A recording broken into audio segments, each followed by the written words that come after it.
Welcome back to the Moms Like Me podcast powered by Support Now. One of my favorite things about this podcast, about Support Now, is you have the opportunity to meet some really incredible people and you get the opportunity to make some very fast friends. And I put our guest, Ashlyn, in that category of someone where you immediately meet, your energies align, your visions align, and you also just walk away inspired. So I am so thrilled to be able to introduce our podcast guest today, Ashlyn Thompson. Of course, she is a mom. She is a leader in her community. She is one of the co-founders of Parent Empowerment Network, which we'll talk about a little bit later. But she has a tremendous story and a very honest story to tell about her own journey, both through childhood all the way to motherhood, and now, of course, inspiring hundreds, if not thousands of parents across the country. So Ashlyn, welcome to the podcast. Oh, Jordan, thank you for having me. It's really exciting to be here. And I echo everything you said in the introduction. It was just one of those instances where like meets like, and I instantly felt comfortable with you. And I could very easily see why our mutual friend and superhero, Abby Zacharitz, saw the signs that we needed to meet. So thank you for having me today. Of course. Ashlyn, in our first conversation, you beautifully laid out kind of how you kind of felt that you were always destined to do something like this. Because I think a lot of people look at someone like you and say, how could you dedicate your whole life to this? How could this be something that you live in? Because it's hard and it's emotional. So I'd love for you to share a little bit more about your own background and kind of what led you down this path of building this incredible nonprofit that's serving families across the country. Absolutely. I'd be happy to. So when I look back, it's really easy to see how my entire life has been preparing me to be this version of myself. And it wasn't the good things and the easy things that were preparing me. But a lot of blessings were in my life from the start. And one of the things that I feel like is unique about me is, coincidentally, I can now call myself a third-generation parent advocate. I grew up immediately ensconced in the life of being a voice for those who have no voice. My grandparents had my Uncle Mark in the 60s, and it wasn't until he was 9 months old that they realized something is wrong, and he was having seizures. Well, he had had a traumatic brain injury during birth because he was delivered almost 2 weeks late, lost oxygen, and the doctor had refused to induce my grandmother. So it was something that could have been prevented, but it was not. And he was severely autistic. He was nonverbal. And by the time he was a couple years old, there were many, many doctors telling my grandparents that the best thing they could do was to give him up to the state and go have another child. And even saying those words out loud today, it never fails to punch me in the stomach and just try to imagine what it felt like to be in their shoes. And what I'm happy to say is that my grandparents definitely did not accept that. And they lived in Indiana. That's where I am from. And the only place they could find that had any type of services, any type of programs for children with, special needs, disabilities, what have you, at the time was a program in Pennsylvania. So for years, they literally would drive my Uncle Mark to Pennsylvania with my mom, who was 6 years older, twice a month, stay for 4 or 5 days, take him through all the therapies, learn all the things, come back, practice all of them at home, and then go back again. And I can't imagine what that was like, but it instilled in me, I feel like I'm fortunate to have inherited, in a sense, their fortitude and their determination, and also their perspective of the value of life and just celebrating all of us, no matter how different we are. I have often said the most influential person in my life is always my Uncle Mark, who never said a single word because he set all of this in motion. So fast forward, I am one of 3 kids. I'm the classic middle child known as the cliff diver in my family. My mom, therefore, is also often my bubble popper, is what I call her, because I would always have these really great big ideas, and she was always very quick to let me know if those were actually, typically safe was the word she was most concerned with that was growing up. Sometimes they were, others they weren't. And so anyway, all my siblings and I were very close. We're each 4 years apart. So older sisters 4 years ahead, younger brothers 4 years younger. And when he was in college, he had been diagnosed late in life with hemophilia. It was not known until he was almost going into college that he had hemophilia. So that just absolutely crushed my mom, because realizing that all those countless ankle sprains and all of those horrific bleeds he had when, he'd have a nosebleed or, had teeth pulled, not realizing, oh, it's because he can't clot, that it was, Mm. taking so long. But doctors were also saying like, he's fine. So anyway, in college, his freshman year, he started to have extreme back pain out of nowhere, like could not walk, which was really scary. Luckily, he was at school close by, and my parents went and got him, did all the tests. They ended up finding a tumor inside of his spinal column. And thank God, fast forward, it was benign. But my mom still, that was, gosh, 10 years ago, maybe. I mean, the look on my mom's face now when she talks about the moment she turned the corner to his ICU room and saw oncology on the unit, I mean, you just see the color drain from her. And it's 10 Mm. years later. And that impact, there's nothing Yeah. like it. Yeah. So I've been experiencing all these things my whole life. My family had their own nonprofit. They had started with around my uncle, which is called the Elysian Foundation. And it was just a bunch of parents grouping together to say, our kids are important. They deserve a good life, and they deserve things that are fun, things that are beautiful, things that are outside of a house, all those things. And so that's what they do. They really focus on quality of life. So if I'm being really honest, I really felt like I was checking the box in my life of having children with special needs, as part of it. I really felt like, okay, I'm close to this. I'm in this. I support this. I love this. But this is as close as I'm ever going to get to it. And then in 2021, I was pregnant with my daughter, my second child. And this pregnancy came not long after I had lost my father, who had passed away after almost 2 years of living remarkably, with the result of a bilateral stroke that took out more than 60% of his brain the first Mm. time. Never could speak, could not move his own body, but he was very aware. And we were able to understand, I know he understood me. And that was a really hard 2 years. Seeing an adult who lived out on a ranch in Nebraska, 7,000 acres, living his cowboy dream, reduced to living in a nursing home in Indiana with other people having to change him, dress him, feed him, move him.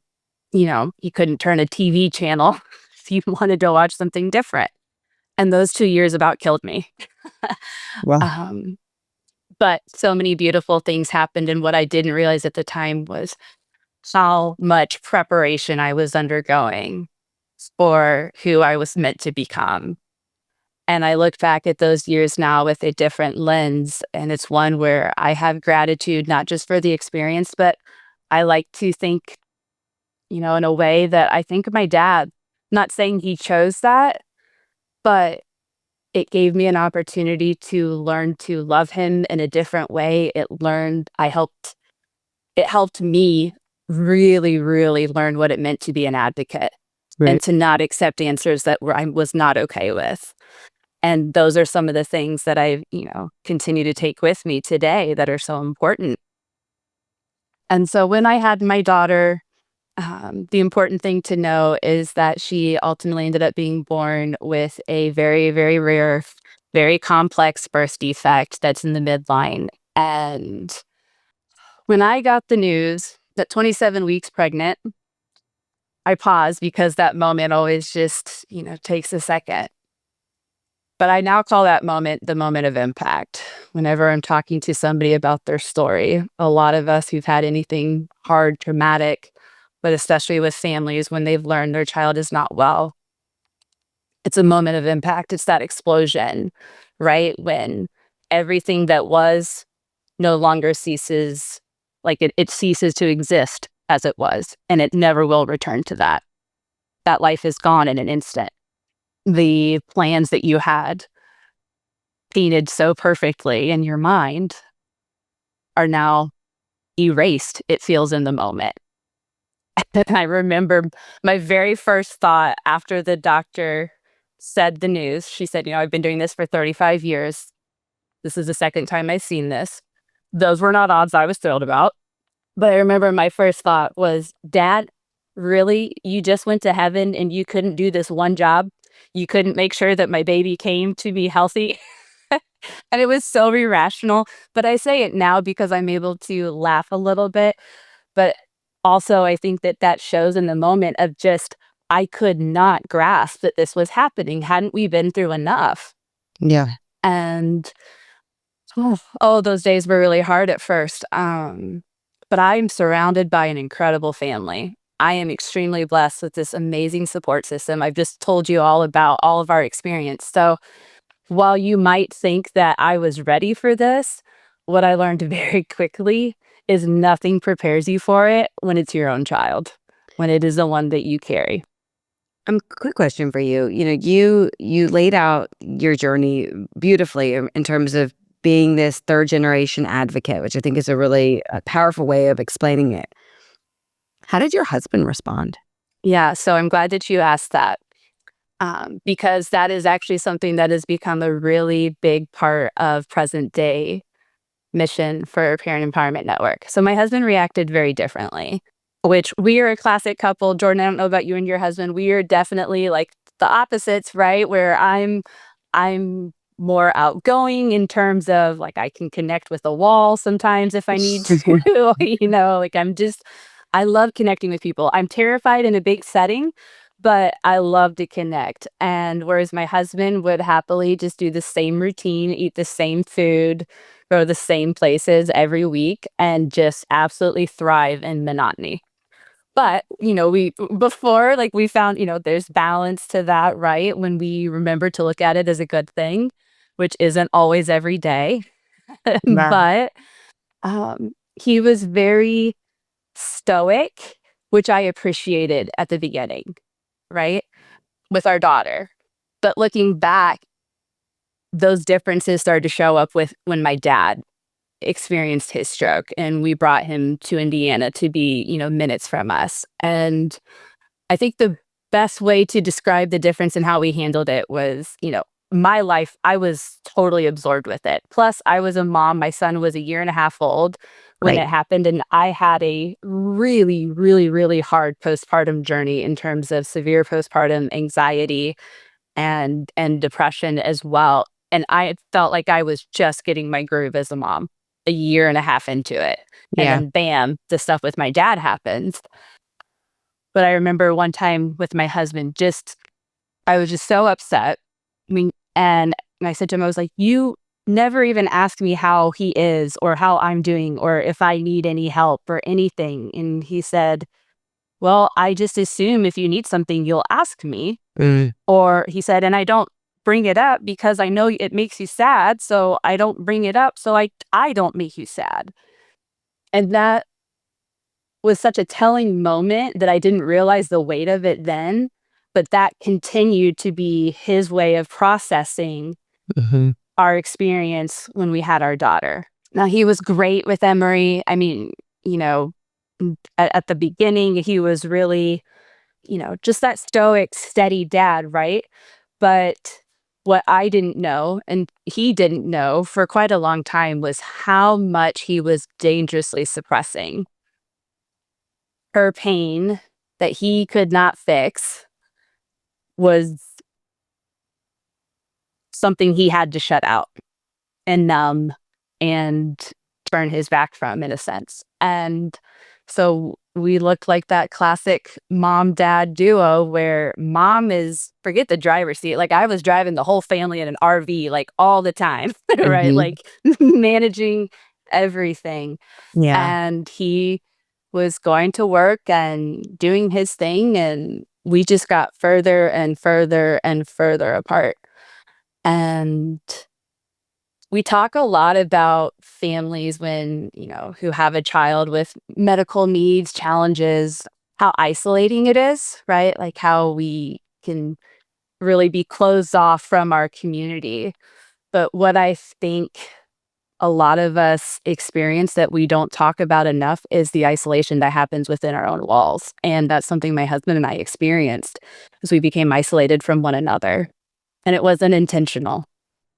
Yeah, and I think what you're describing in so many words is he didn't know how to process his own grief Exactly. of the experience he thought he was gonna have, and Hmm. even the relationship that he thought you all would have as a result of that. Right. So that Hmm. is so real. And part of why I asked that question, by the way, is because when you talk about parent empowerment network in a little bit, it's not just about moms, right? Like it is Exactly. parents, like it is a unit, and understanding that this, we, of course, I lean into the mom thing. It's my podcast is called Moms Like Me, and I love talking to moms about it. And to your point, this affects the entire unit. And you just have to be so cognizant of understanding how, while it may display differently with your husband or your Hmm. significant other, that doesn't mean that they're not feeling. In fact, they're probably feeling very, very deeply. They just don't know how to Right. express it. So, Ashlyn, tell me a little bit more about, you know, Emery's born. Hmm. Kind of what happened both right after, and then kind of what led you to this feeling of, gosh, if I feel this way, there's got to be more Right. people out there that feel this way too. Exactly. So, one thing that happened before Emery was born that really kicked off how Parent Empowerment Network came to be is that, like I said, I had this great support system, amazing family around me, and I leaned on them heavily because I couldn't stand otherwise. Mm. But even with my family's experience, it wasn't until I called a friend of a friend, who is Emily Whiting, who is now today one of my absolute closest friends, as well as my co-founder, partner in crime, all the things now, because I knew about her daughter, Charlotte, who had been born with extremely complex medical needs. And she was very much still in the throes of all the things with her. And I just felt this need to talk to another mom who was in it at the same time, who Mm. felt more like a peer as opposed to somebody who was further down the road, right? And when I talked to her, and by talk to her, I mean while I cried and listened and cried and listened in the first 30 minutes, what I got from that though cemented what I firmly believe is true for all of us. It is a very powerful experience when we can connect with somebody who feels with us, not just for us. And that's such a defining difference. It's a huge difference. And when you connect with somebody who can feel with you, it just it shaves away all the other layers that normally we have to navigate through to find connection, right? Instead, you just meet heart to heart. And it I had no idea in the moment how crucial that would be, but it has remained a crucial part of my journey ever since. And it's one that Emily and I are both committed to making sure as many families as possible have that same support, that same pillar of strength in their own lives. So when I had Emery, it all went crazy, but having Emily to reach out to and connect with started to show me that value even more. And I think that's what started opening my eyes to the thought of how many people are doing this without an Emily? How many people are doing this without a family like mine? How are they surviving? How is their child okay? Because of advocacy, not even knowing what it was. I didn't know that to me, mom did not equal advocate. Those were two very different things I found myself doing. And now I had to figure out how to make them into one. I had to be a momvocate all at Mm. the same time. So, and I think what you said is also a really important call out for someone that might be viewing you or your family on the sidelines. It's just a great reminder that you can be years into a journey with a medically complex Mhm. child with or severe needs, however you want to categorize that. And it's still hard. that you are Oh, evolving and you are rising to the challenge of the day. And I say that because I think it's so easy to kind of look on the outside and say, "Well, they seem like they've got it all together now, right? They've got their therapies, they've got their people, they've got the equipment they need, they've gotten into a groove." Because I think uh, we so badly want to just say we feel so uncomfortable with the idea that someone can yes. be just ch so challenged on a day-to-day basis like that. And the challenges that you face and that you've described so many of your families facing is it's pervasive. It Right. evolves. Of course, certain things you get used to, but that doesn't mean that it's not challenging, and I think that that's the power of Right. creating, to your point, this community of other parents that know what it's like to walk through this journey, knowing it's gonna be hard, exhausting, and most people Right. aren't going to understand you. Right. Like, in They're some not. ways, this is someone told me this recently, and this is a different context. They talk about how sometimes you're unrelatable, and I'm like, "Ooh, that sounds harsh." But what they mean, and I mean this for you too, it's like your situation, so few people can actually wrap their brains around. You're unrelatable, which means the value of finding someone that knows what it's like, the power of that is so much more significant. It is. It absolutely is. And I think we can all experience that with various aspects of our lives, whether you're somebody who's been through a divorce or That's right. you've been in an abusive relationship or, you lost your job in a layoff even, unexpectedly. I mean, just allowing yourself to be open when you find those people is a gift to ourselves and one that I hope that anybody can learn from, the message that we are sharing and experience that we, you know, open up for everybody to look at and see but learn from. So you talk about, and we've talked about this before, this line that both of you became committed to. If not us, Right. then who? If not now, Right. Then then when. when? So talk a little bit more about, as you saw the power of this friendship and as you started to question how it's possible, and I agree with you. How is it possible that anyone can do this without people that have like-minded people in their corner? How did that evolve? How did that become what Parent Empowerment Network is today? Right. So when Emery had her first surgery at 7 weeks old, she was in the OR for 11 hours. And Mm. there was one plan for what it was supposed to look like when she came out of it. And that plan did not get followed. There were some misunderstandings, some lack of communication that took place at a world-class hospital, and my daughter almost died in front of me twice. And that moment became a constant haunt. I just could not let go of that experience and all that took place after that. And I think that that experience was actually really important for me to go through, for all of us to go through, because it took me to the brink of realizing how far things can go that you don't expect. And it also made me take off the rose-colored goggles that healthcare is something that you hand over to somebody with a lot of letters after their name, maybe a white coat, and then you step back and let them do everything because they know best. That experience was ripped off. And I'm the first to say that I know that nobody intentionally put my daughter in that position.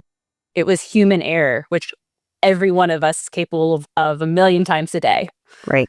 And I think that I just couldn't get out of my head, right? This happened, and these accidents happened, and this mistake happened. So what else could happen? And I just became, you talk about hyper vigilant, Mm. but I was able to be there all the time. And I was on a floor where I was seeing countless rooms with children, all ages, whose parents or family members could only be there before work, after work, maybe at a lunch break.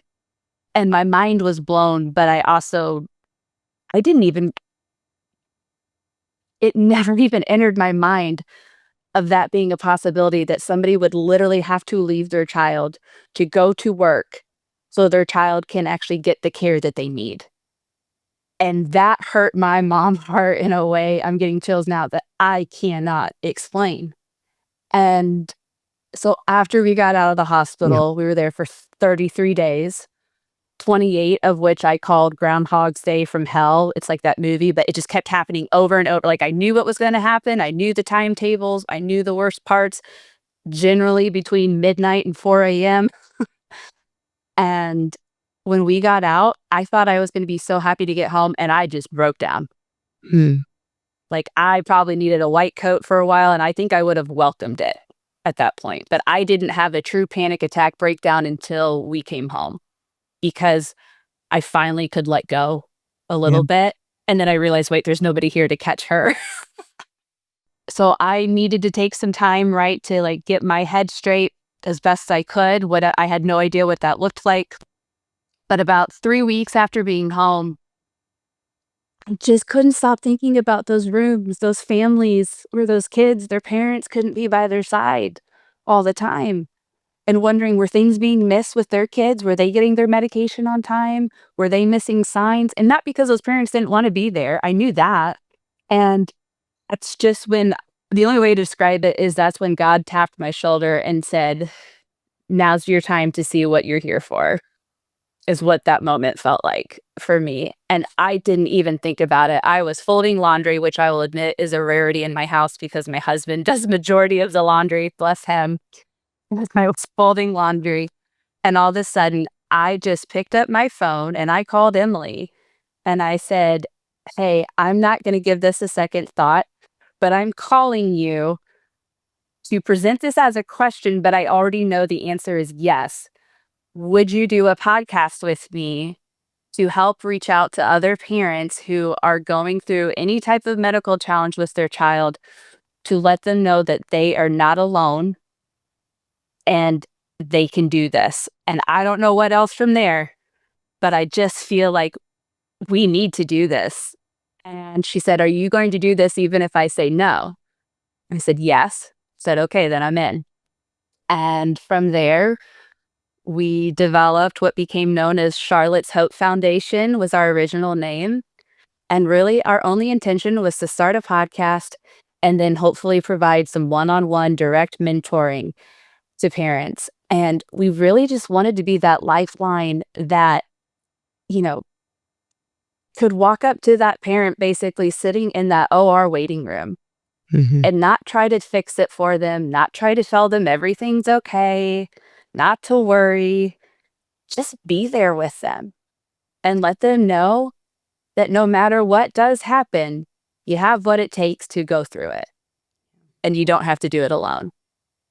And that started us on this incredible journey that evolved into so much more than even our big, vivacious imaginations could come up with at the time. And what we realized is it was time to evolve into our identity that we had grown into. Felt like we grew up these last 3 years, and we became Parent Empowerment Network. And we have our podcast, Empowered by Hope. And the reason we have that name, Empowered by Hope, is because it is woven through every message, every piece of content that we put out, and every strategy we create. We don't think of hope as an outcome. We don't attach it to that. This life has taught us that hope is a mindset. And if you can live with a hopeful mindset, even when everything is against you and it feels impossible, a hopeful mindset is what drives you to be able to get out of bed and go pick up your crying child when you're just defeated. A hopeful mindset is what propels you to do one more internet search and find that doctor who has maybe developed something new or could have a different opinion. That's what we want parents to know that they can live with. And that changes the journey. That literally has been scientifically proven by Snyder's Hope theory to have an impact on medical outcomes for children. But we really focus, it's quality of life. And at the end of the day, what we have learned and what we practice and preach over and over at Parent Empowerment Network is that in order to really take care of the child, we have to take care of the entire family. Because, perfect example, you were talking about, what was the difference between coping mechanisms between my husband and I? Well, our coping mechanisms were so different that we literally almost got divorced. And we are a very, very blessed success story that we did not. But I will tell you, God literally took us to like the very last moment. And, I am grateful still every day that we were able to, right the ship. But even the best healthcare in the world, the best doctors, all of that, if your family's not living, if there's no joy or if there's no moments to experience gratitude or, to just enjoy being a parent and enjoy being a child, what is that? So we have to take care of the whole unit. And the gap that we best were created to fill is the emotional triage that is needed after a moment of impact occurs for a family. Our goal is to be those first responders who are there to meet people in their crisis, acknowledge it, right? And then properly help start to pull them out of the rubble and then show them the way to all the amazing million resources that are out there, like Support Now, like Advocacy Abby. But if we don't first provide that life sustaining triage, stabilize them, then we can't hear what's out there. We can't truly benefit from those resources if we're so stunned and shocked and frozen, right? Mhm. So that's the gap that we want everybody to know. I think a lot of advocates even miss that. We're so excited to help a family. Oh, I know these great resources and oh, we can help with your insurance or set up a meal, a meal chain or fundraise and all these things. But if we're still reeling as a family emotionally, Yeah. I can't hear you. I don't know what you're telling me to do because I'm so shattered. I can't imagine that anything is possible to make this better. So that's where Parent Empowerment Network wants to fit in. That is our role that we want to, lead the way in helping so that these families can find you amazing creators out there who are doing great things to help them. Ashlyn, where can people find you or find out how they can support you? A lot of people that listen to this podcast, they may not qualify, in terms of being a good candidate for you all, but they might be very supportive of your efforts. So where can they find you? How can people support you? Right. Well, we would love if you would visit our website, parentempowermentnetwork.org. And then we have the same handle for our social media on Facebook and Instagram. And just send us a message. You can send us a message, an email, even at contact@parentempowermentnetwork.org. And we would love to we would love to connect with anybody. And what we find so often, and Jordan, I have a feeling you experience this too, we all have so many more things in common than we don't. When you push away all the excess layers on the outside we tend to share with the world, we're all so much more connected at a soul level, at a heart-to-heart level. We really believe that people want to do well, but they want to do it by doing good. And we want to do that with you. And, even if you're not a person who has a child with medical needs, please do not dismiss yourself as somebody who benefits from this. Every one of us most likely will serve as a caregiver at some point in our lives. Our messages on Empowered by Hope are very, very fitting for that. Or I guarantee that anybody listening to this knows somebody who's impacted by it.